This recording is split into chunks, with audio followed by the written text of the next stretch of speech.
Facts, man. Absolutely. Yeah, what up, Meth? I wanted to ask you this. I watched the interview with Esso and Hynaken, and Esso was speaking about y'all's contract. You said something as well about they breached the contract, right? Well, in the interview, he said that the contract that he signed, you never sent back to him. That's one. Did you ever sign that contract and send it back? And the second question was, he said you breached the contract by not paying them on time. Is that true as well? All right, there's such a thing called force majeure, right? Force majeure is when there's a term or there may be a breach that you don't adhere to, and you have to make a move on that. The problem was my accounts got twisted for a second, so I had to pay them in cash.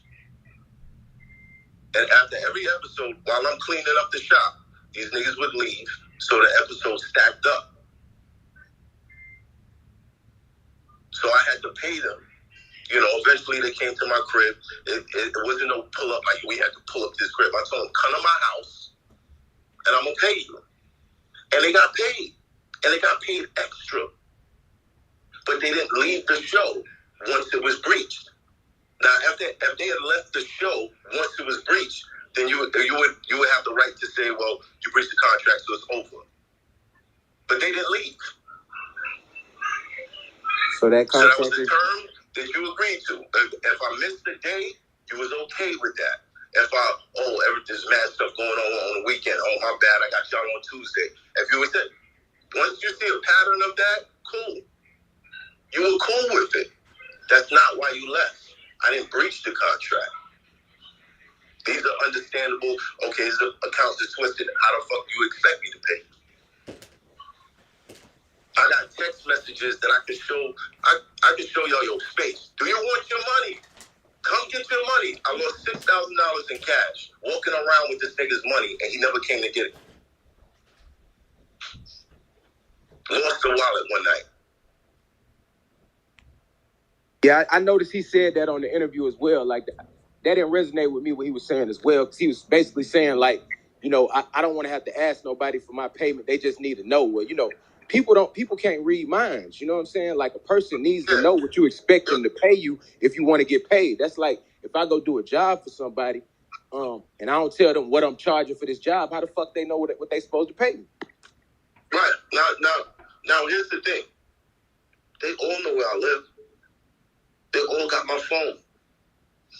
If pride was stopping you from saying, yo, I'm fucked up, because every week you on the show acting like you the supreme businessman and you got bread, but you really fucked up and you need this money. Okay, I understand. But if I did it once or twice, and there were times that I was like, I gotta do this, I gotta do this, because we're like this is a new business, this is a new space for me. So I might not get it right all the time. But if it was a breach, you should have left then. Right. When it comes to that contract that they speaking of, they said you never sent it back to them. Did you actually ever sign the contract and send it back to them? Is that true or is it false? I signed the contract, and I do believe they got it back. Space signed his in person, so yeah, I signed it in front of him. Do the same thing. Now, if they don't have the contract, then okay. Why is it an issue now? Because once you guys breached, I said, that's it. Now it's the issue. So because Matt was late with a couple payments. Ask them if they got bonuses. Ask them if they got paid more than they were supposed to be paid. Let's see if they'll lie about that.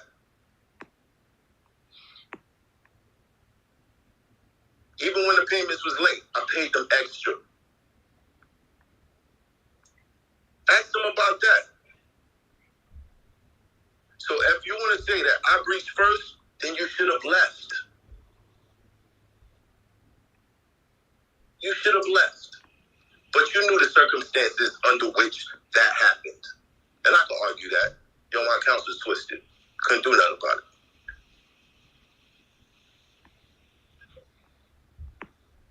Is it true y'all, they allege that y'all had a meeting, that y'all had set up a dinner to rectify the situation?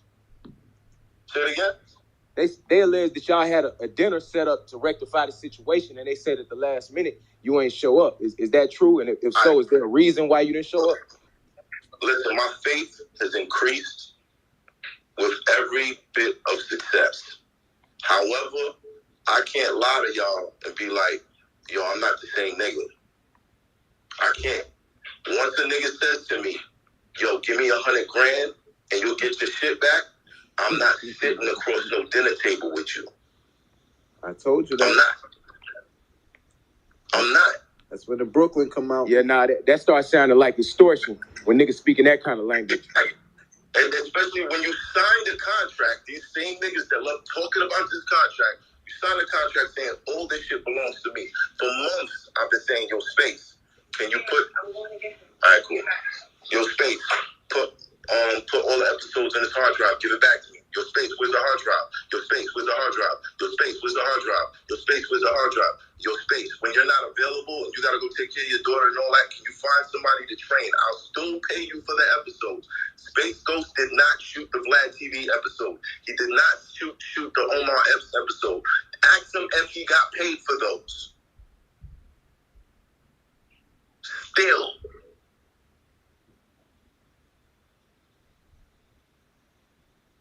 He refused the final replacement. He wanted all of the shit to be on his back so he could ignore me and feel like he got some sort of power over me. And now you breach your contract. Like seriously, like, come on, let just imagine in your mind, Gilly decides to shoot a whole separate show where he's interviewing guests. Can y'all share the You think room? Wallow ain't gonna look at him like, nigga, is you crazy? Them niggas violated their contract at the dumbest possible time. And he also said that they sent some fake Revolt. Now, wait. Hold on, Angie. Angie, He's hold on. talking. Hold on, Angie. That's Mav talking. talking right quick. So, what you were saying, Mav? That they violated their contract. They went behind my back and got a sponsor and started another interview show together. In the contract, I have an exclusivity clause with these niggas saying you cannot do that. So as much as they want to talk about bad business, read your fucking contract. Read your contract. You niggas started a show to cut me out and wanted to juice the show for the followers so you go over and do your own thing. Meanwhile, I'm telling these niggas, start a show on the channel where all the subscribers is at. So it'll be easier for me to get you niggas a deal. Right. But niggas want to do their own thing. Everybody want to be the man. So that compounded with a whole bunch of other shit. My cameraman don't answer fucking text messages. He disappears when he wants to. And he thinks that I'm going to take him into a fucking multi-million-dollar situation doing that. But all these niggas sitting up here talking about they businessman. Oh, he's not a businessman. But they didn't do good business. Period. That's a fact. That's what I was saying, bro. That is the main reason that they're not on the show. You didn't do good business. You tried to start a show and cut me out of it. Nobody knew what y'all was doing before you came on my show. You came on the show, you thought you could juice it. All right, we're going to get some fun. We're going to get that. Then we're going to take it over here. But you signed contracts saying you would not do that. It's simple. I made sure to put in my cameraman's contract, you have to communicate with me, bro. Because I've been through this with you too many times where he just won't answer. And you got to wonder, is he getting the messages? I can see that he's reading them, but he's just not responding. That's childish. Any other job that anybody else on earth takes, your job is hitting you up and you just constantly ignoring them. How long you think you won't be at that job? Right. But these hate, first of all, the deal they talking about, I don't know where they got the number from. I don't know what. They did find out that something was on the table. I don't think it's anyone else's business until something is closed for me to bring it up, right? Right. Because the last time I brought something up, I got the feeling that when it didn't work out, people felt like it was me. So I kept it to myself. But I spoke to my cameraman. But I guess these niggas ain't have no faith. They jumped ship early. I said, oh, y'all niggas got y'all own show now? Oh, okay, this is done. At first, I thought it was Esso Hynaken. Then I found out Space Ghost was shooting their show. I'm like, why are you doing that? Oh, so when we wanted to get Steven Jackson on the show and nobody was available, this is what you was doing. But this is the reason why I put exclusivity in the contract, so nothing would get in the way of us doing episodes. Right. So niggas got greedy. They saw an opportunity. I'm guessing they had a plan to try to Rory and Mile me. And then when they heard, oh, there might be a huge deal on the table, then you want to double back after trying to extort me, after violating your contract, and then get online and say, I'm doing bad business. This shit is crazy. Right. And shit makes no sense, bro. They fumbled the bag. They fumbled at the worst possible time. Man. That's fucked up. Hey, yo, Chuck, Ghost. You could go look at this. Yo. See, when those episodes started dropping, from the second time that they dropped the episode, that's when they've been off the show. They've been off the show for like a month and a half, almost 2 months now. But now you speaking up? Now you want to say it was bad business? Now you want to say I owe you money? I wonder why. Oh, you ain't been getting no views. Oh, nobody ain't been watching the bullshit that y'all been putting out. Oh, okay. So now you need some views. So you're going to act like, oh, we left because you didn't leave. You violated your contract. It was over. Right. It's a dub. Everybody can go. And if your mindset, I know people probably thinking, but you know, he had other hosts that left. Listen to me, man. Listen to me. I do a lot with this show. If you come around and you see what's going on, you see everybody can be sitting down. I'm the one moving around the room. That's a fact. Not to say everybody don't play their part, but I know, like, this is on me. If this shit fail, they're not going to blame the co-host. They're not going to blame the cameraman. They're going to blame me. So my work ethic is different. And if you come around and you don't got the same work ethic as me, and you don't take it as seriously as me, you're gonna be gone. All the problems they come complaining about, how come Mick ain't complaining about it? How come Big ain't complaining about it? Oh, because they didn't violate their contracts. Right. So I don't know, you know, people are sympathetic to losers. Not to call them losers, but you lost an opportunity. And you want to paint it like, I'm this, I'm that, I'm this, I'm that. But here's the thing. Had I never kicked you off the show, would you be complaining right now? Definitely wouldn't be. Because if they talking about the money, I've been paying you niggas for months. For months. Now it's the problem? Yeah, Esso say he wasn't getting paid since June. I'm like, bro. First of all, let me tell you about this Esso character. This nigga brought 2 niggas to me talking about, yeah, you know, they could get a situation at Revolt. They tied in with Revolt. These niggas was offering me deals that Revolt did not okay. Lowballing is crazy. I'm finally getting contact through another one of my contacts with the Revolt people, and they're like, yo, we don't know them guys. Stop talking to them.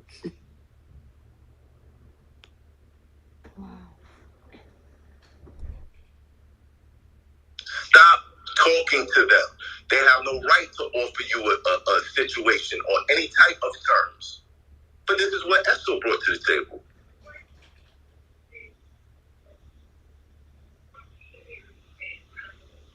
Come on, man. Niggas did bad business, now they trying to flip it. That's whack. That's whack. What's the point of you putting these details and saying 2.7? What's the point of you doing that? You're trying to draw attention. Never once was that a number that was even thrown out there. But you're trying to draw attention because nobody's watching your show after a month and a half.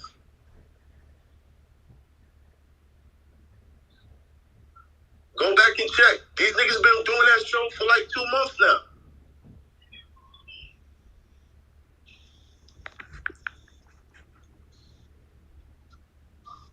Right. So, it is what it is. I wish niggas the best. But I just wish that they didn't have to try to slander me to get your name up. I did enough. I brought you guys on the platform. We had great chemistry. But somewhere along the line, somebody started to think they were smarter than the captain. Somebody started to think, let's hold back information.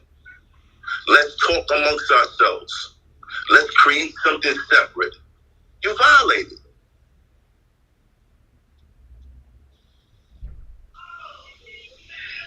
Niggas can say what they want. I dare them to show receipts. I dare these niggas to show receipts. I dare them. You know what it's going to show? Oh, you got paid more than you were supposed to get paid. Oh, wait a minute. Oh, you got paid for episodes where you had to go take care of your parents? And you wasn't there? Oh, you niggas got $3,500 bonuses? For nothing? I dare one of these niggas to show receipts. I dare them. But you're not going to see that. You're just going to hear, oh, he's not a businessman. I'm not a businessman. But you violated your contract. Cool. They're saying everything except that. And it's whack that you feel like you need to tear me down now because you fucked up. Nah, bro, I agree, my nigga. And that's the bottom line to this whole shit, bro. Becca ain't saying the word, Big ain't crying, like... Nobody else saying the shit that they saying.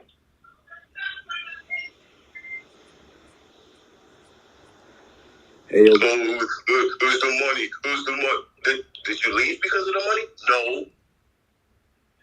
No, you didn't. You got fired. Keep it real. Niggas ain't walk off the show, right? No. They got fired. You went and got a sponsorship, which was probably off the strength of my expert opinion. And you took that and you went and created your own show, which is a violation. What sense does it make for 3 of my cast members to have a separate show where they're interviewing guests? What sense does that make? What does that say? We want what you got.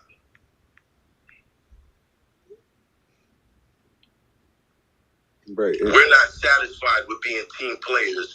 We want what you got. I had a faster way to get them there. They didn't want to listen to me.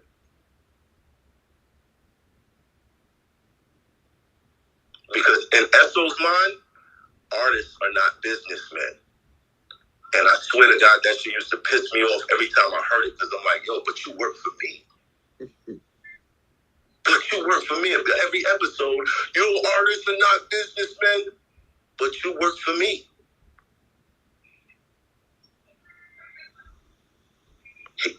Niggas thought they were smart.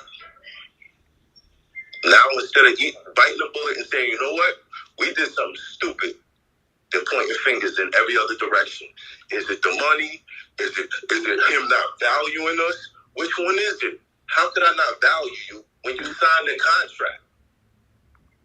I came to these guys with the contract. I said, I want to lock y'all down. I want to, stay here. I'm going to pay you. And if you create a new show, I'm going to pay you. And if you do a show without me, I'm going to pay you double. If you bring a guest in, I'm going to pay you double. And niggas brought 2 guests. That whole time that they was there. 2 guests. Damn. Like, come on, man. Hey, yo. That's crazy. This happened. There'd be a simple explanation for all this shit, but sometimes you gotta wait for the other side to tell their side of the story too. Cause some shit just don't make sense. Why just the 3 of y'all niggas left? Why Big and Mickey ain't leave? That's a fact, man. They got. Why after 2 months of your own separate show? Why wasn't that the first episode? Yo, we out of here because the da-da-da-da-da. Niggas saw me staying quiet, and they say, oh, we got the opportunity to paint a narrative. Math ain't gonna slander us. Math ain't gonna say nothing about us. We got the opportunity to paint a narrative and try to steal some more from this show.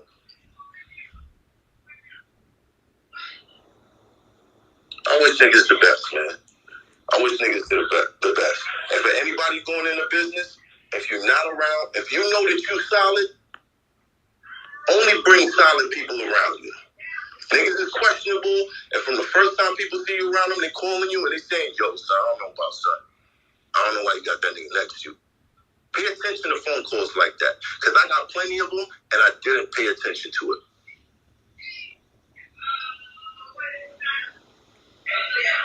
It is what it is. I'll support it. Whatever y'all got going on, I'll support it. Anything black business, I got y'all. Listen, I'm good. I got to sell this, so I feel good right now. But All right, Mav in the building. Mav, touch that mic.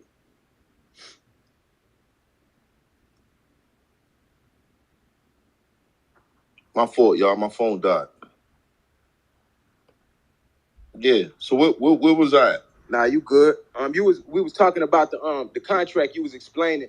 I had asked you about Esso was saying basically like that you signed the contract, or he don't even know if you signed the contract, but they signed their part and they never received your part of the contract signed back to them. All right. So, all right. Here's a. If that was an issue, you signed a contract 8 months ago.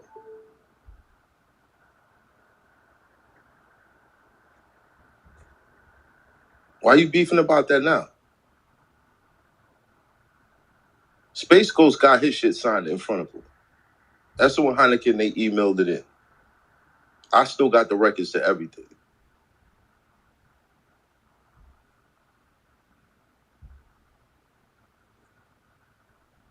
I'm trying to figure out how that applies to you not being on the show no more.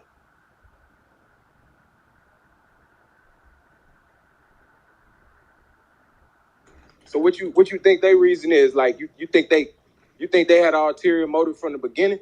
Yeah, hell yeah. What you think that ulterior motive was in your opinion? Come on the show, get some light, get some attention. When Esso sent his the dudes that claimed to be representing Revolt over, I think they was gonna try to rape the bank.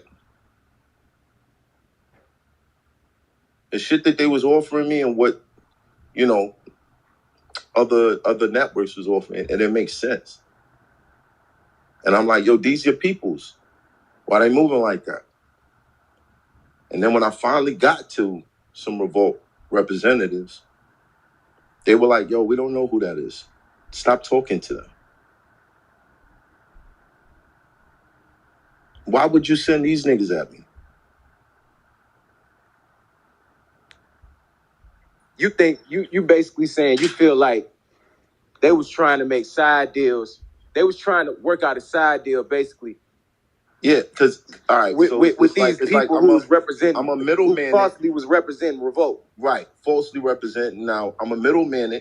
I'm gonna get you for the low, and then I'm gonna go press for the high at Revolt, and I'm gonna eat up all this money, and you gonna get the little bullshit that I told you that they offered you. Damn, that's crazy, bro. But these are niggas that he introduced me to. He brought them to me.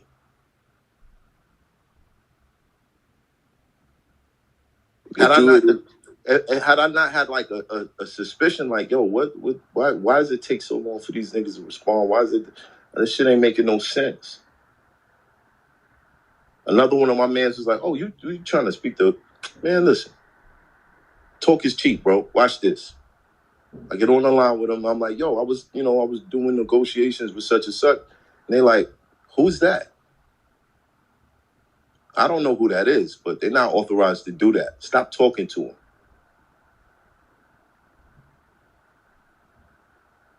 And this is coming from the big businessman on the show, right? Bet. So dudes could say what they want. They was doing too much. Doing too much. You got a cameraman that don't answer text messages or nothing. You're guessing whether he got the message or not. It looks like he read it. Like, come on, why am I doing that? How are we supposed to grow working like this? What are you, a child? A simple yes or no response is too difficult for you? And then when I tell you to bring somebody in, I'll still pay you. And I showed you episodes that you didn't shot. I still paid you for. I didn't have to do that. But you still wouldn't bring nobody in. So we was basically crippled anytime you felt like not answering messages.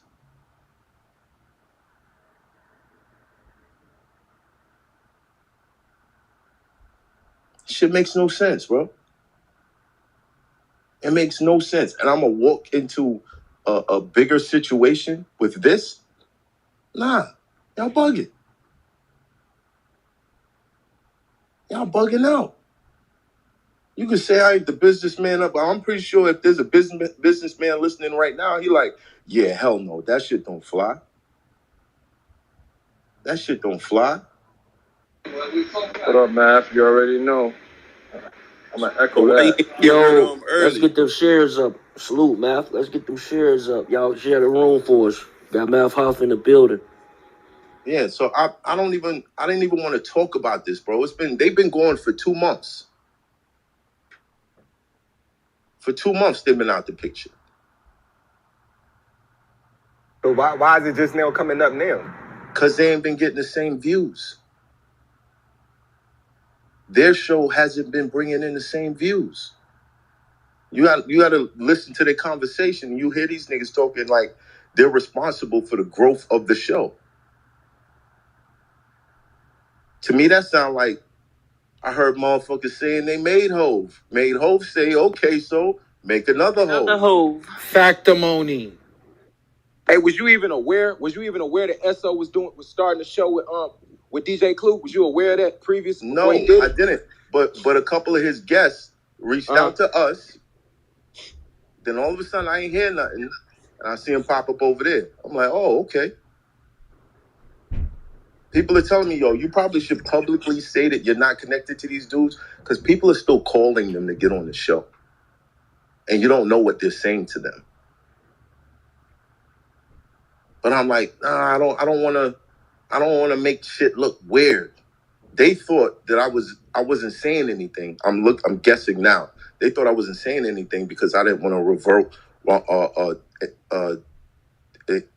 like let people know that they was off the show, like it was gonna mess something up. Nobody cares.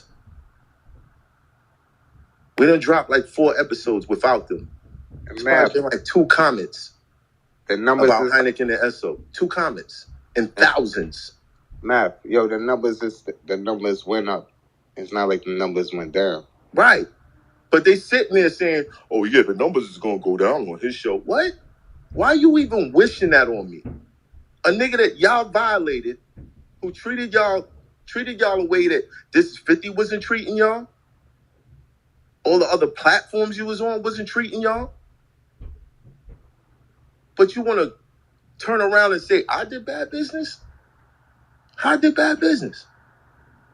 How many subscribers did This Is 50 have? How much was they paying you? How many did I have? And how much did I pay you? But I did bad business? Make it make sense. Make this shit make sense. I have a question for you, Math. What's up? This is I'm gonna keep it real. Bigger was pushing, Mech was pushing, but the night before, Bastos again, ignoring my text messages and my calls, calls my girl after saying some disrespectful shit about me and says, yo, give me 100,000 and get his stuff back. So after that, that's when they all got on the phone. I spoke to Mech. I was like, yo, Mech, I can't deal with this no more. I gotta put out something saying that these guys are no longer associated with the show. He was like, wait, let me see if I can get him on the phone. Got him on the phone. Bigger got him on the phone. No, Bigger got him on the phone. And it just didn't sit well with me. Like, I'm going to sit across the table and listen to you gripe about what? Trying to extort me while violating your contract? I had to add up everything that I did and add up everything that they did. And I said, nah, this isn't fair. And what am I showing the rest of the people that's on the show if I tolerate this type of shit? Nah, I can't do this. And then somebody worth $1 billion hit me up that same night. Was like, hey, come toast it up. And I said, all right, cool. I'm gonna do that instead. So is it more about Space Ghost being at the meeting is why you didn't go? If Space Ghost wasn't at the meeting, it was just Hynaken and Esso, you would have went though? Hynaken and Esso, but even in that, like I've been seeing the subs, I've been seeing, Esso, he did a couple of interviews where he was like, supposedly people got a problem with me. This is another thing that pissed me off. He used to post up who was on the show the very next day, and I didn't want people to know the lineup. I wanted, the fans to be surprised. Like sometimes when a clip drop and they're like, "Oh snap, he got such and such on the show." Facts, big facts. I do but that he with my wanted to build up too. he wanted to build up his Instagram following, but he was faking like it was promotion for the show. No, it wasn't. You were trying to build your Instagram following. And in the same clip, he's like, "Niggas got a problem with me posting them. I don't give a fuck. I don't give a fuck." I'm like, damn, bro, all that. Yeah, I I just hate it had to get to this because it seems like listening to they grievances and listening to your grievances sound like y'all got a lot of the same grievances, and maybe if this shit wouldn't have spilled into what it is now, maybe y'all could have fixed it because they all sound like fixable grievances, bro. But extortion is not a fixable grievance. Not with him. That extortion part, nah. Right. I couldn't go for that neither. But when it comes to Hynaken and Esso, it sounds like y'all got a lot of the same grievances, bro. And you know what? I even considered possibly having them back for like topic episodes. So I know Esso doesn't do good with guests. He likes to talk about himself too much. So I have him on for like maybe topics, we debate shit or whatever, but it was just too much, bro. It was just too much, man. Bro. And me personally, I get tired of hearing niggas saying artists ain't businessman every week and just projecting that narrative. There are artists out there that's great businessmen. I don't like that narrative. So I could tell that there was already like a underlying disrespect towards me every episode. I just didn't want to deal with it no more. What's the point? Talk. If I can chime in, man, it's Larry. I'm from Chicago. Mm-hmm. And I'm listening, man, salute. And what I hear, brother, is you going through the growing pains of running a business and the growing pains of somebody underestimating your intelligence. They had a hidden agenda, and it seemed like with their hidden agenda, they acted on it prematurely. And you caught it by following the lines of your contract like you're supposed to as a businessman. And when you seen foul play, you acted on it. It sounds like that definitely they conspired, which a lot of people do is they play the political game. From what it sounds like, it may not have been all of them. It may have been one of them, but what happens is once you got one rotten apple spoil a bunch, they start conspiring and getting together and formulating a plan. Yeah. And somebody always try to make their plan, bigger than your plan to get everybody to the promised land and get them to act prematurely on some shit. And it sounds like that's what took place. That's what happened. And shout out to Chicago. Yo, I used to feel the energy after a while when I walked into the shop. And I should joke with these niggas like, when y'all gonna let me in the other group chat? And they used to like, there ain't no other group chat. But I felt it. I felt it. Like, nah, something wrong here. You know, when you come from a certain background, or even for like niggas that have been to jail, you kind of learn to, you can hear what somebody's saying, but you watch everything about them to see if what they saying matches up. Mm-hmm. Mm-hmm. And after a while, I could tell that the love just wasn't there. Something was going on. Handshakes wasn't matching smiles? Word. They playing a corporate game on you. Like a lot of times also with this is when you're from a certain background, man. I'm from, like I said, I'm from Chicago. I run an independent record label, Lost Incorporated. I built it from the streets. So when you're coming from that element, you got individuals that come together and they think they can outsmart someone.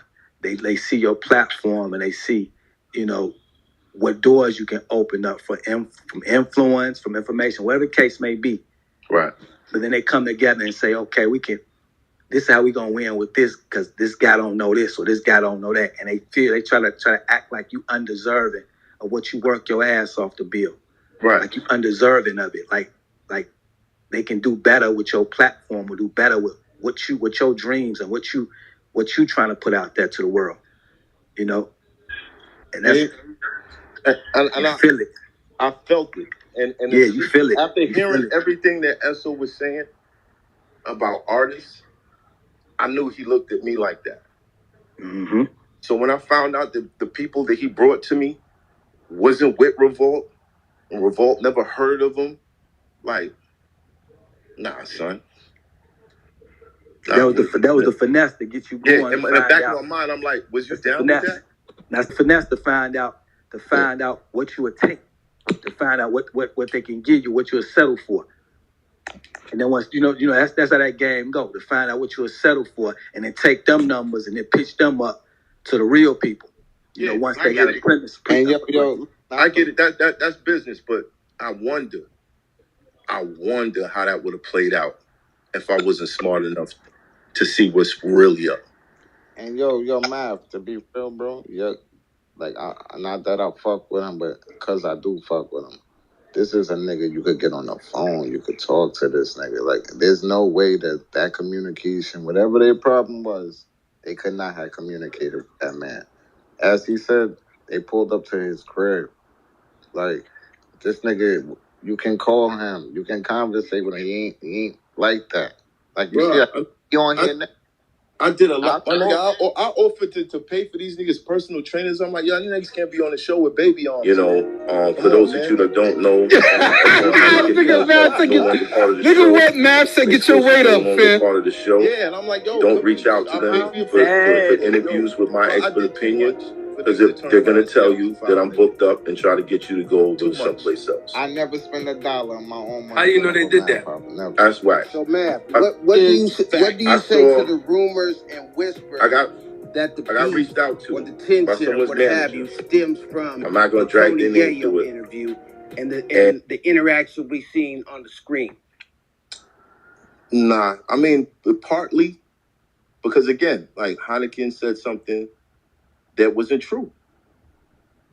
Like, we had Remy on the show twice. What did Hynaken say that wasn't true? He said that, yeah, yo, you know, when I met you on the day that Mickey Fax said he was writing for Remy Martin. Hey, yo. That did sound crazy. That's crazy. Now, if that was real, we had Remy on the show twice. You didn't bring it up. The day that clip came out, Mickey hit my phone like, yo, come on, man. What is niggas doing, man? What is niggas doing? It's not what I said. I said we used to write together. Even if that was real, Math, nobody was supposed to say that in that type of setting, in that type of way. Yeah, why are you throwing people under the bus? For views? Oh, this is what you do. Okay. All right. And, you know, we called him the Bleep Man. It was funny.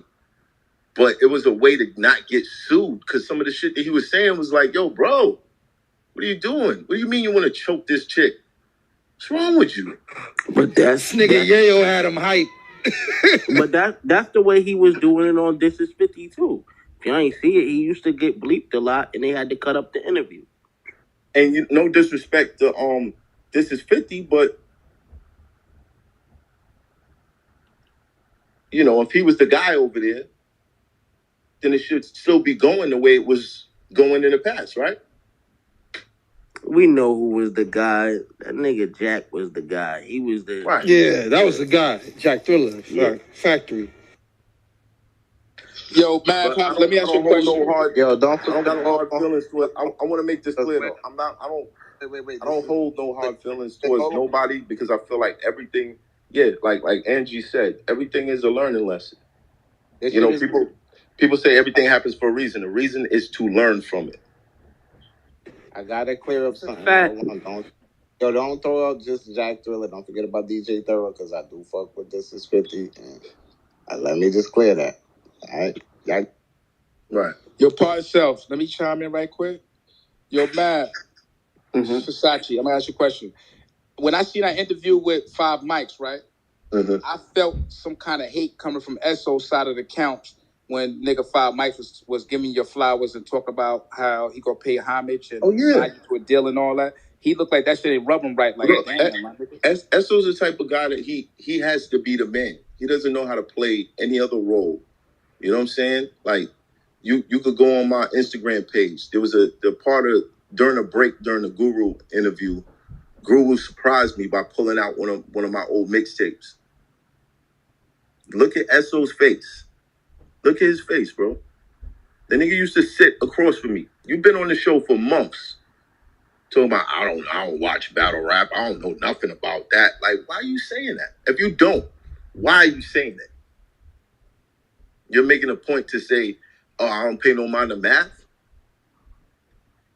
Facts. He will always talk about his accomplishments. how he didn't know like battle rap. But you're being paid by a battle rapper. But you're openly saying that you don't pay no mind to it and you didn't know none of the shit that Math was doing. Why are you doing that? To make yourself look more important? Salute to Math Hoffa, yo. Math Hoffa, you just witnessed what Biggie was going through with Puff. Managers all in the video, bro. That's all it is. That nigga was hating on you, bro. That nigga wanted to be famous because I did research. He was a manager. It didn't work out for him, so now he want to be a star. Salute to you, Math Hoffa. That's your platform. Fuck them niggas. I can't agree with the Puff statement though, because we like that 1-2.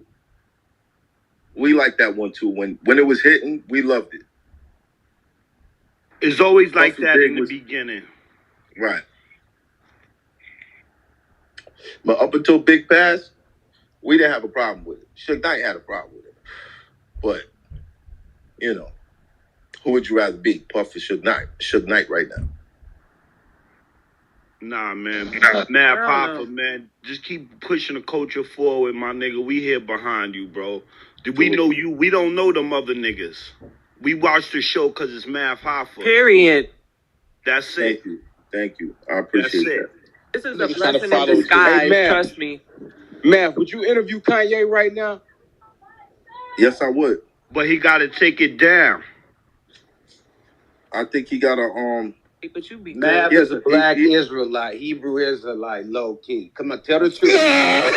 Hey, Mav, let me ask you a question. It's DWI. Now I got my service is nervous. Yo, so D, what up, man? He acting like you just a guy in the room. Like, what's up with you, man? Nah, on Clubhouse, I'm just a guy. They don't know who I am. All right. It's cool, though. This is the guy that started podcasting, for those that don't know. Nah, it's cool, though. Yeah. We be trying to tell them, but they be still asleep. But editing, in terms of editing, like when you do your show, like how that shit happened with Drink Champ, they didn't get a chance to like sit back and look and say, nah, this is gonna be too crazy. And you know from the battle rapping and all that shit how it take time to edit and put certain shit out. So do you feel like they just didn't edit that on purpose because they wanted the views, or what happened with that? Nah, you never know how people are gonna take what's being said. Oh, you never know, and bro. me as a producer, I be knowing, but some people still want certain things to come out on the song and this and that. I'm like, right? No, it sounds like but remember, there was a show called The Chappelle Show, which a lot of that shit was racially inappropriate. Hell yeah! But we loved it. We loved it. The only time that motherfuckers had a problem with it is when Dave didn't feel like playing the game no more. But we love that show. So you never know how people are gonna take things. Hey, man, like you think about it, like if an interview was a movie, everything that was said in that Nori episode would have been fine. Or a rap song too. Kanye thought he was still rapping, because if he was rapping, he could get away with all that shit. Right. Get away with that shit Right. in the video. But you can't. You know what I mean? But you know how the radio has the FCC and you can't say whatever you want on the radio? I feel like now with podcasting, there's sort of like an FCC element in it. And for me and my podcast, and I'm still a beginner, I only had my podcast for like a year, but when I have certain guests, I pre-record certain people, and even me, who's a fucking nobody right now. You understand what I'm saying? I still edit certain things out. Well, thank you, Damien. Love you. But I edit certain shit out when certain people tell me things, because it's just the discernment to know, like, yo, I can't put this out because it's going to come back to bite me in the ass. I feel like with the Nori thing, it was pre-recorded. It should have been somebody in there to have that discernment. Like, nah, we got to take this out. Because he was like talking circles around them. And it was certain shit that was like even red flag. Like, not to say they had to edit it out to the point that they was silencing him. But there was certain shit that I believe should have been edited out. I don't know. But. Well, I feel like, it wasn't forced down. Like, a lot of people probably think that, they got contacted by the Jewish mafia or something, and they had to shut it down. That was Nori's decision.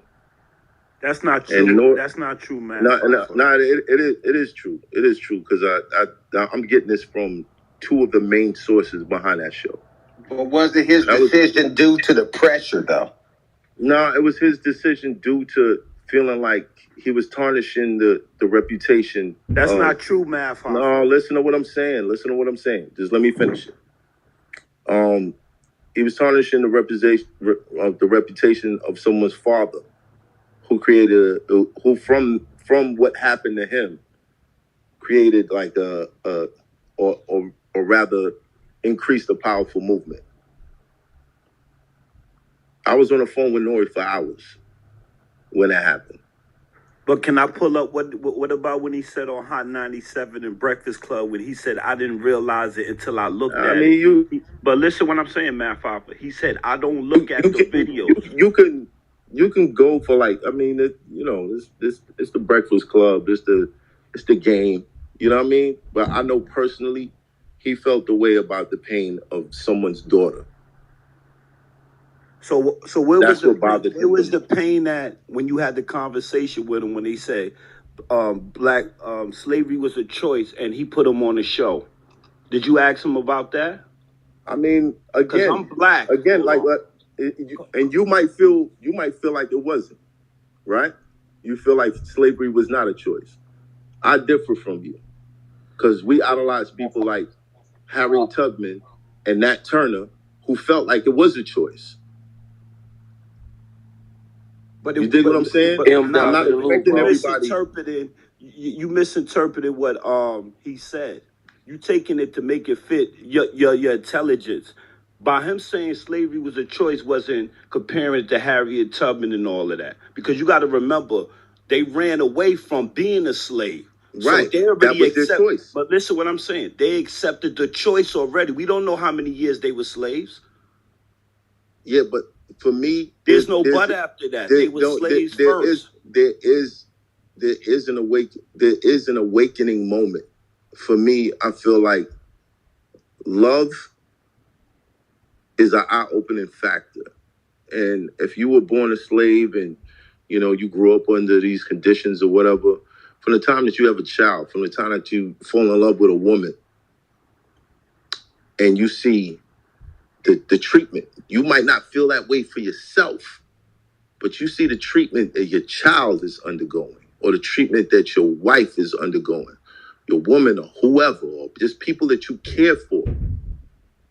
There's something that clicks in your mind that says, this ain't right. But all right, so what you telling me, you justifying a relationship with a girl and your child to where over millions of people got caught up in that to this day. Right. That's to show you how devious Like the nigga that came up with the whole what's the fucking name of this shit? There was a rule book for slavery. Oh, the Negro. Willie Lynch. Willie Lynch. Yeah, how devious this man had to be and how wicked and how evil he had to be to create these conditions to brainwash you. I think the only thing that could have awakened you out of that brainwashing was love. So no, it might not have been a choice for everybody, but we do celebrate the people who saw it as a choice, such as Harriet Tubman and Nat Turner. You know, they say Nat Turner's story not real, right? And they're gonna say that because they would never want to. No, a white person ain't say that. A white person ain't say that. All right, then I question that person. Yeah, because I know people like Nat Turner in Tucson were the reasons why slavery ended. The real reasons why slavery ended. All right, Mav, hold on real quick. Yo, can y'all reset the room real quick? As y'all see, Mav is graciously came and let us know his side of the story. He's answering some questions, but y'all remember the one mic policy. Please be respectful. Don't try not to talk over top of each other so we can all understand what's going on and get a clear view. But make sure y'all following the mods, ping up, invite people. Definitely make sure you're following Mav on all platforms just so you can stay tuned with what he has going on in his future. But thanks. Let's get back to it. Share the room. This is an exclusive. Yo, Matt, have you ever thought about interviewing Farrakhan, Minister? I would love to. Hey, that's top 5 right there. M. Dot in the building too, man. What up, y'all? What up? Good, bro. I'm chilling, man. Hey, man. How you? Hey, man, I'm sorry to say this is growing pains when you get a little bit of paper, you heard? Yeah, it's a fact. But, you know, you learn from it. You move on. You grow. And you create stronger circles. I hate that y'all, because I really like that podcast, bro. Like after Drink Champs is y'all. You know what I mean? I really love y'all podcast. Well, let me ask you a question. Because we done dropped 4 episodes without him. Did anybody notice? I did. The Derrick Rose one didn't look right. I didn't notice at all. Nigga, I didn't notice shit. I didn't notice. Hey, yo, I noticed the devil. That Derrick Rose one didn't look right. I watched all your episodes, right. bro, and I noticed, bro. I ain't gonna lie. Y'all didn't notice either. That was a trial and error situation. You know, Derrick, the way it happened, it was just, you know, I rushed for that because when somebody like of his stature hits you up and you know he doesn't do interviews at all. Right. All. I did. Look him up. He might be doing them now, but he hasn't been doing interviews. And he hit me up and said he's compelled to do my show tonight. Bruh. Nah. Yeah, that's what I heard. Bruh, I had to make it happen.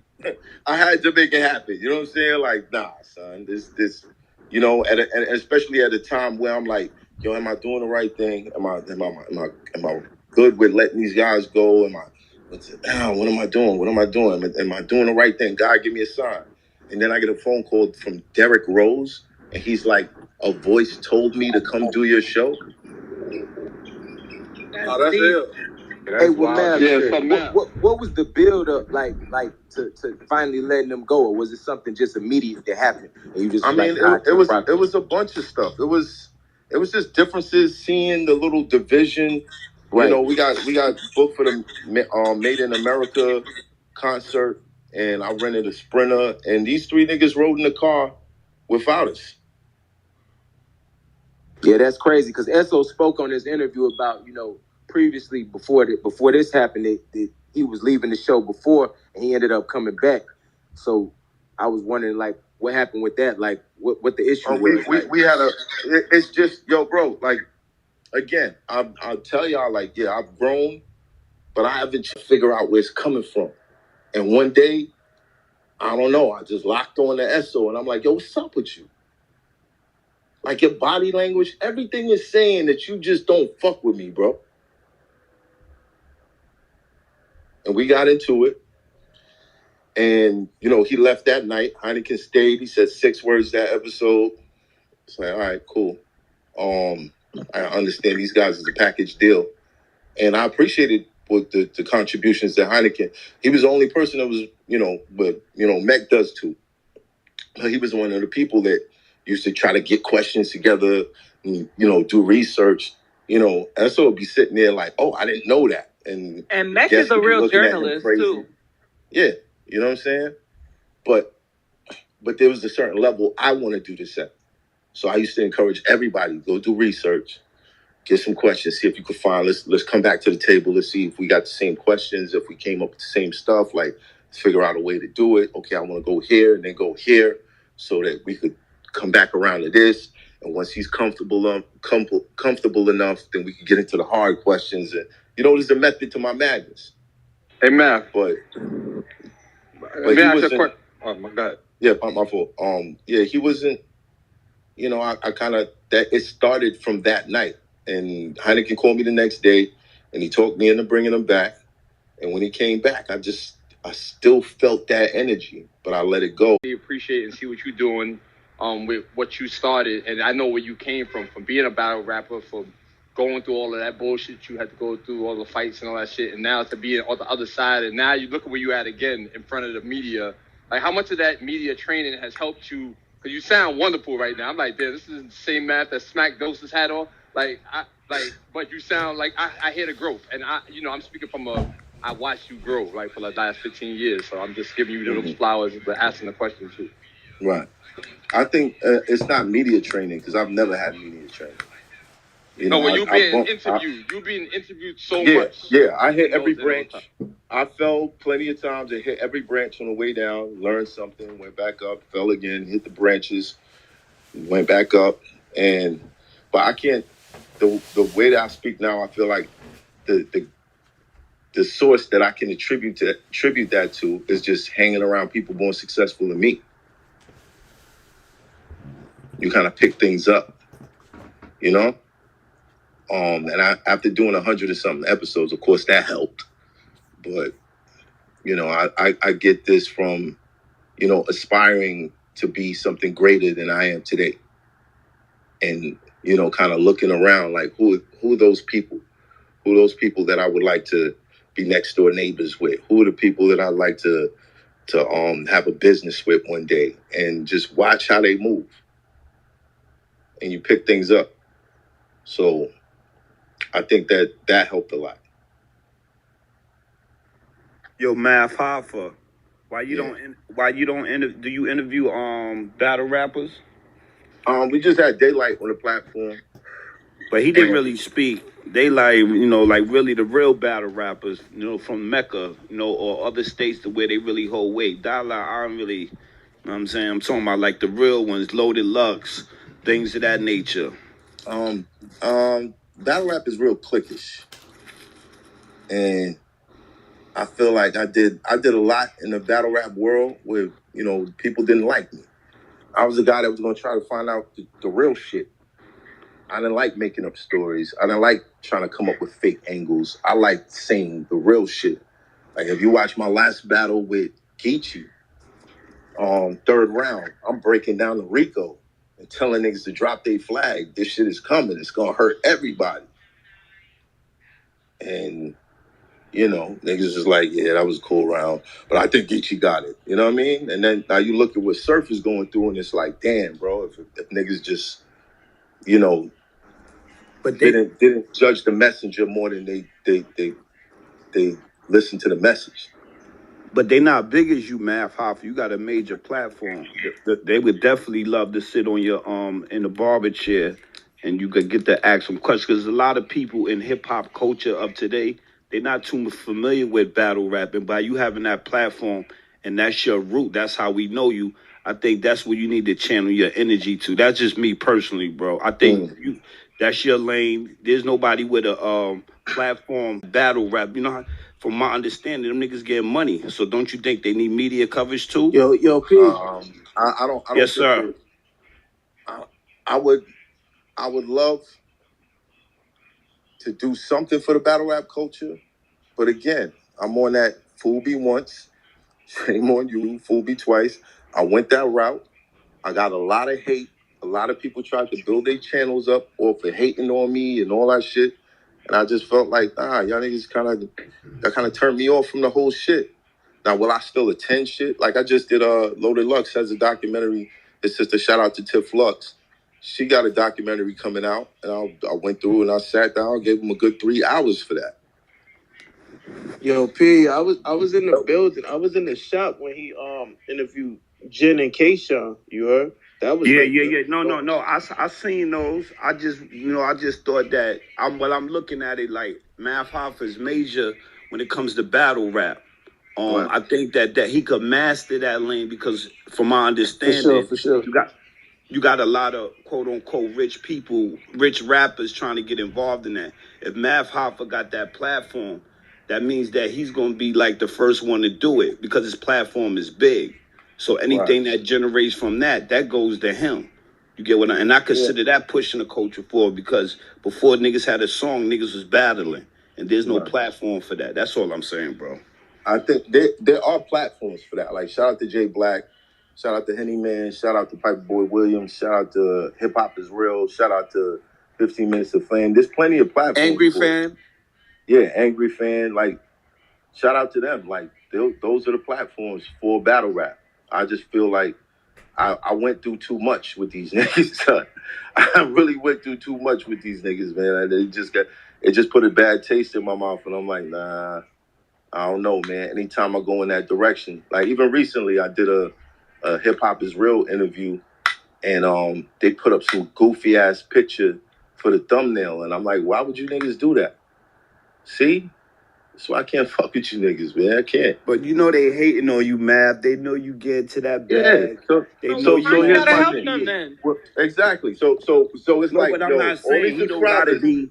All these subscribers I got, I'm gonna take them and say, hey guys, let me introduce you to my haters. Nah, No. I'm not saying. You know, you got friends in the rap battle. Everybody's not your enemy. That's all I'm saying, bro. I ain't trying and the people who are my friends, they're welcome. They're more than welcome. Sirius Jones called me about coming on the show. Yeah, that's you know what I'm saying? Like, that's you're more than welcome. But nah, I'm not going out. Yo, when I found this show, I was super hyped because I'm 39. So when I started watching it, I'm like, yo, these is all the niggas I wanted to hear have an interview on some podcast shit. Honestly, I think you bigger than that. I think you the Joe Rogan of hip hop right now because you had on fucking Omar Epps, bro. Like that's hip hop affiliated, and he a real DJ. You feel me? So I think you should keep going, doing what you're doing. And I think you about to transcend this shit. I got a question. I'd like to get Oprah in the shop, to be honest, bro. I can see that. What's your favorite interview you did so far? Like, what was the one that fucked your head up? Like, damn, this nigga really sitting in front of me. Clark Kent. Oh yeah, that was a crazy. And he gave you all the stories too. Yeah, that's the big homie, man. I've been looking up to Clark since I was a kid. Yo, do y'all know how much money? I did this research. Y'all know how much money Joe Rogan made in 2009? He's white, my nigga. No. Hold on. I'm asking about just chill. For the platform. So in 2019, I think he made like $19 million off of podcasting. And I know these numbers now because I'm doing it. I teach podcasting in school, man. And I'm actually going back now, and because at the beginning I was like the beginning of it, and now I have to go back and see where we at now. And people like you, Joe, and Joe Rogan's, like those are the people that I teach to my kids. Like I know I know 2 of the 3 that I see where y'all going with the podcast outside of drink camps. And it's amazing the money that you can make if you just stay focused and put brands and stuff behind the conversations that we have. And so it's a different thing. Like advertising of how it used to be is definitely not what it is today. I want to say shout out to Q-Tip. So one day I got a call from him not too long ago, and he was like, you know, he sent me this interview with this dude that got like 7 million for his podcast. And he was like, yo, I had a dream. You got the bag from this shit. And I was like, say word, Tip. He was like, yeah, son, just keep going. Just keep going. I want to say shout out to Q-Tip, man, because I see it. I see that shit, Math. That's a fact. Hey, yo, Math, I'm gonna keep That's it why I told you. Hey, yo, Math, I'm gonna keep it a buck. When you look at brothers like Gillian Wild, when they got that 100 mil, man, how you feel about that, man? Man, ain't getting no 100 mil, my nigga. We don't know the details of that, but a nigga ain't just gonna throw out 100 mil if he ain't got at least 80 or 70. Facts. You know what I'm saying? Like, a nigga's gonna keep it within the realms. You know what I mean? Because people gonna start looking like, yo, where's your yacht, my nigga? Like, you know what I mean? Somebody's gonna be looking like, nigga, thought you got 100 mil. But I'm proud, bro. Like, his family is forever changed. You know what I'm saying?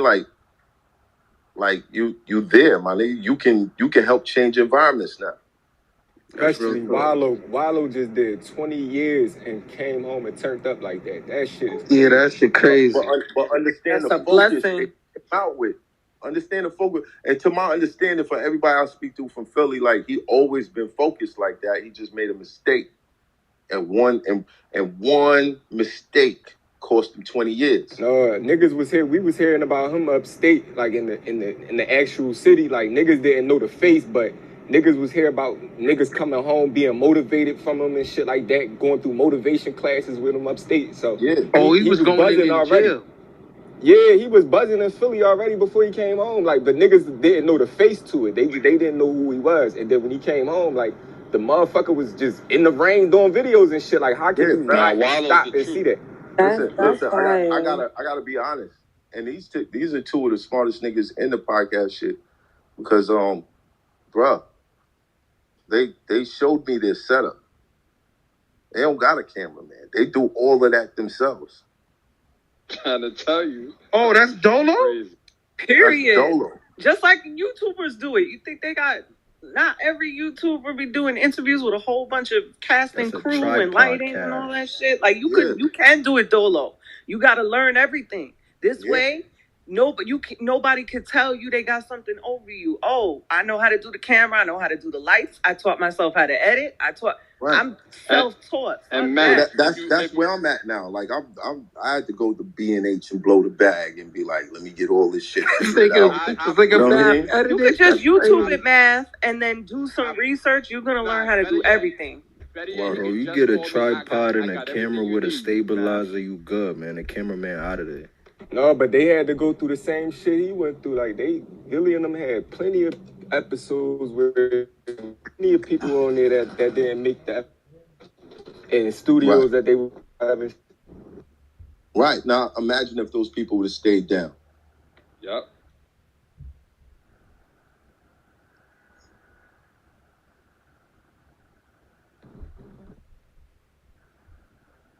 Yeah, shout out to Gillian Wild. I feel like it just boiled down to what you said earlier, Mav. Like, everybody ain't got the same faith, you know what I mean? Like, you know what I'm saying? You could see once people ain't got the same work ethic, but you ain't gonna be able to tell until it's time to work. Right. But, people will learn. If you really about it, you're gonna learn. You can only connect the dots going backwards, yo. That's the thing about media and this history of music that we in. Yeah, we could look back at pictures and videos and be like, yes, I did that. But when it comes to looking forward, like where you at right now, like you don't know what it's looking like for, but you got the vision already, and everybody can't see inside your head, and that's the biggest problem when you're a creator and you starting some shit from the beginning, is that nobody never want to fuck with you until they see some shit and they be like, oh, that's what you meant. Yeah, that's what I meant. Right. You didn't sit there. And if you're around people that's constantly trying to downplay who you are, they're not gonna see it. Haters. They want to believe it's them. Big facts. What's the main advice that you would give to new content creators?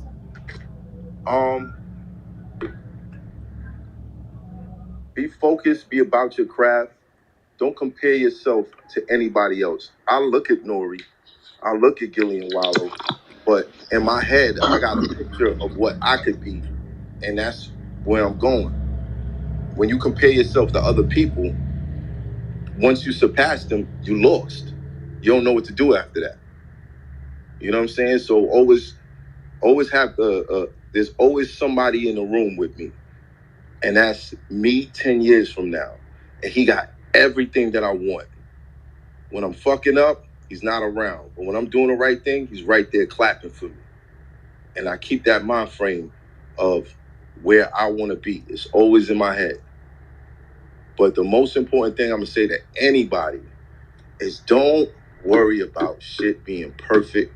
Just start. I love that. So all you got to do is start.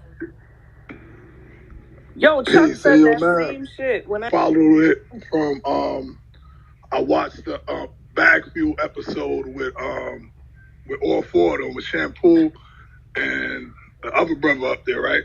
Mm-hmm. And to my understanding, from what I can see, Esso and the other brother, his partner, both of them is like introverted. Like they lay back. They seem like want to be confrontational and or argumentative and things of that nature. So, you know, everybody's in the learning process. You still in the learning process, so you ain't perfect. Right. You openly admitted that you may have made errors or whatever, but you still reached out and they ain't reciprocate like on a communication level. Right. So, it can't be worked out no way, like because I vibe with the whole show, and from what I take, when he spoke about the brother, somebody named Smitty or something like that, it seemed like he may not be on a. Both of them understand it's your show, and they may not be a major factor like you because it is your show, but they still made contributions. You feel what I'm saying? Right, but and, like the network when they go around Smitty, I'm sorry. Finish what you saying. I said the networking, looking from the outside, from a fan perspective, it seemed the type perfect. From what I look at, like let's say people like Bimmy, 50, not Bimmy, Yayo, a lot of the remarkable or a lot of the episodes that stand out, I take it they had something to do with the networking. No, they didn't. You know what I'm saying? Because they used to work with the people before. No, they didn't. I understand what they were trying to make it look like, but if you watch the episode with Bimmy, you'll see that he wanted to sign me when I was young. No, I noticed that. I also noticed they didn't book Bimmy. With all the I also noticed Yayo and what's it called being confrontational. Right. With all the industry connections that they say that they have, they only brought 2 guests to the show the whole time they was there. Yo, I bought more guests up there, man. Yeah, I was wondering why Diddy didn't come there yet. If Diddy worked with him.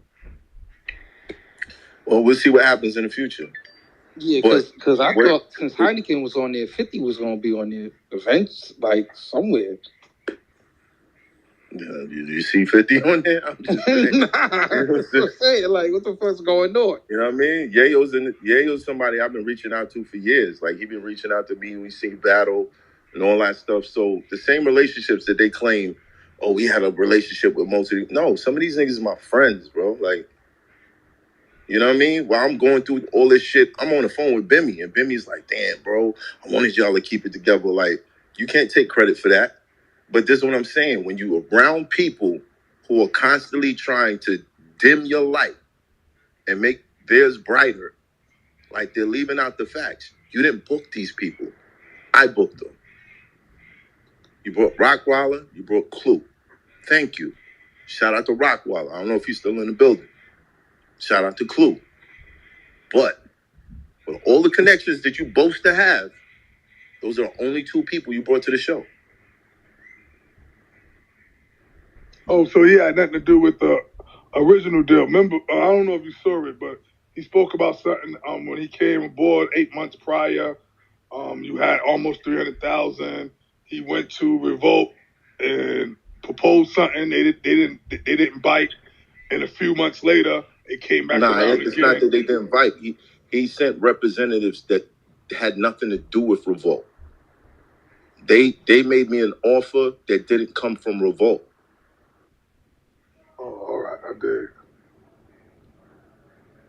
So I started reaching out to my connections, and I got around, and I said, okay, they put me in contact with the people at Revolt, and they were like, yo, we don't know these guys.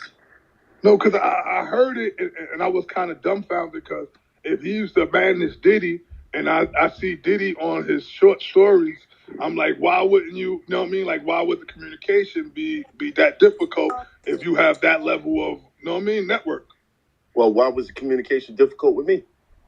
No, I ain't saying with you. I'm saying on his behalf. No, because he could have what I'm closed saying. Sometimes niggas' egos is out of control. I don't got no problem with, such and such a time, and I'm gonna go over here and talk to him, I can get him on the show or whatever. Some people feel like they too big for that. Like I said, after a while, niggas was just showing up. No research. Yeah, no research, no nothing. They was just showing up. But then you're gonna sit on this hour and 45-minute hate talk, hate math Hoffa, a podcast, and act like, yeah, we have relationships with all these people. Yeah, then why didn't you bring them? I got it in your contract. Your contract said if you book these niggas, if you book somebody, you get paid double. Ask them how many times they got paid double. Sound like they didn't want to work. This is what I'm saying. And then niggas want to make it seem like they did all this shit. You didn't do it. I was grooming Esso to take over the show, bro. I just started a label. I know I'm gonna be wild busy. I got a production company. I'm gonna do movies. Shout out to Omar Epps. He's sending me scripts, all types of shit. I'm like, I gotta figure this shit out. I was trying to groom this nigga to take over the show. He didn't want to do that. But then you go start your own show? Come on, bro. What are you doing? What are you doing?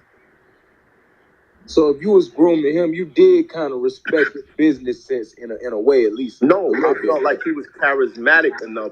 He just had to learn to stop talking about himself all the time. Right, stop focusing on the bag. Yeah, I ain't gonna lie. I can't even say it's a focus on the bag because if it was really about the bag, bro, if it's really about the bag, would niggas really be complaining about money? No, that's another thing that bugs me out. Both of y'all mentioned, and he mentioned that he never asked for it. He wasn't asking for it. I understand from that point of view because it's a contract. I shouldn't have to ask you. I don't want to be argumentative. But you're not asking because you okay. I heard Queen Flip say that he conversed with his moms, and his moms was like, nah, he all right. He got an income. He understand what it takes. Bro, this is what he told me to my face. His moms. Look, this is the pattern that me and Space Ghost had. He would shoot a bunch of episodes, let the money stack up, and then get the lump sum. When he signed the contract, I said, you want to do this weekly shit or you want to keep doing the stack up shit? He was like, it don't matter, I'll do it. See, that's bad because on the show, he explained the shampoo every time the money come in, I give it to you, I give you a receipt. See how I deal with you? And that's how he portrayed it just now. He didn't state that. You understand what I'm saying? That he said, let it accumulate it up. Again, they could say what they want, bro, but that's not the reason you're not on the show no more. You're not on the show because you violated your contract. If that was the reason, then them niggas would have been doing a blog 2 months ago when this shit was over. That's not the reason.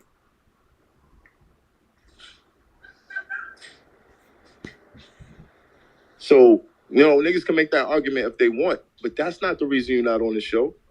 The reason you're not on the show is because you violated your contract. You were supposed to communicate with me. You didn't communicate with me. You wasn't supposed to create another show. You created another show doing the same thing that we did. Yeah, it's like competition. Right. And then you ran over to CLUBHOUSE and said, we need a new leader. We need a new leader, CLUBHOUSE. Because him and CLUBHOUSE, he could have did a show with CLUBHOUSE before he did a show with you.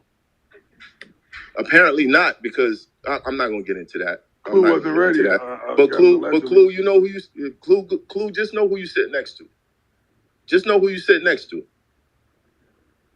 Because if he's telling you stories about me, guess what? He told me stories about you too. It's what it is. Well, I'm excited for the future for you and what you got going on, and because you got so many ideas, and like you said, you're working on a lot of different projects now, and you're super creative. You want to create a lot of shows and stuff, so it's only up from here. That's why I keep saying I'm focused on that.